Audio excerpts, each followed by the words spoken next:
Good morning. The word for you today. Today is Thursday, April 18th, and our devotion today is titled Never Give Up. Our scripture comes out of the book of 1 Corinthians, chapter 15, verse 58. And it says, "Therefore, my dear brothers and sisters, stand firm. Let nothing move you. Always give yourselves fully to the work of the Lord, because you know that your labor in the Lord is not in vain."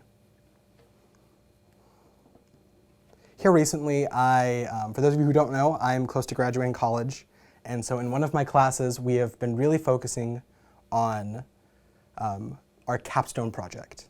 For those of you who don't know what that is, a capstone project is kind of the summation, the final thing that you do to show and to illustrate everything that you've learned and to show that you can apply it. For my capstone, what we have to do is create a education program that uses family science principles.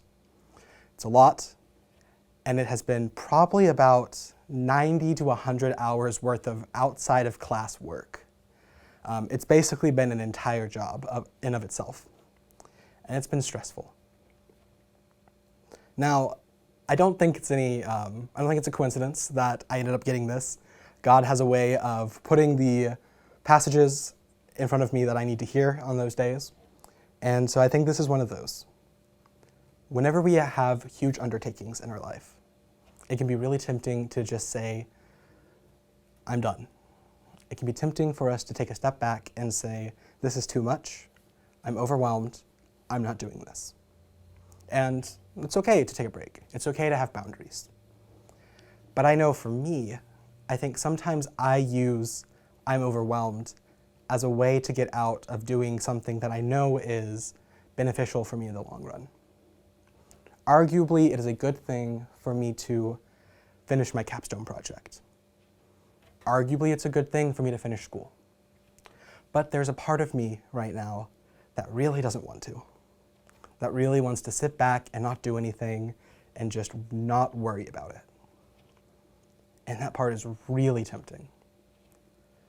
But then I'm called to remember, when I read these verses, I'm called to remember the way that Jesus does things, the way that God does things. In the life and times of the church, whether it was the church Big C under Paul and Peter, the church Big C under the popes in Rome, the church Big C under Martin Luther, or the church Big C under random pastors in the Americas. The church has always dealt with these huge undertakings. There has always been some problem of the age. For some, that was a fight against a religious system and a political empire that was oppressive. For some, the problem of the day and age was a problem of representation. For some, it was a problem of slavery and freedom.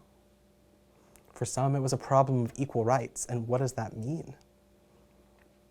And for some today, that problem doesn't seem as big. It's getting out of bed. It's doing your projects. It's going to work. It's going to church.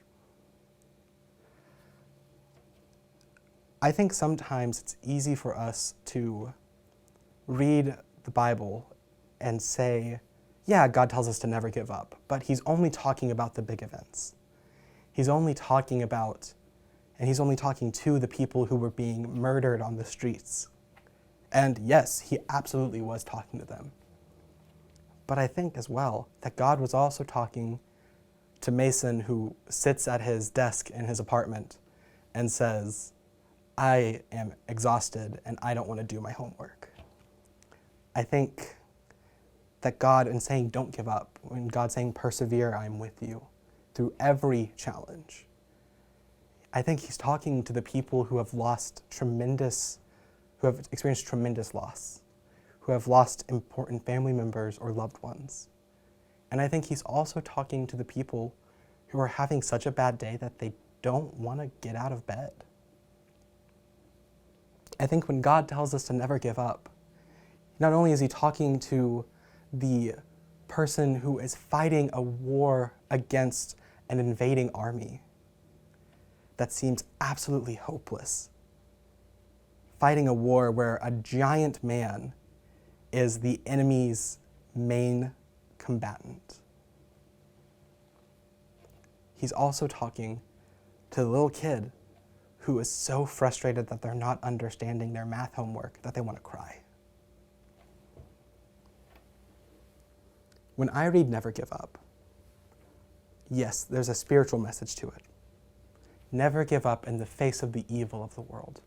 And I think that that is what this verse means. But I don't think that God, in his infinite goodness, can be limited to only applying this verse to spiritual distress.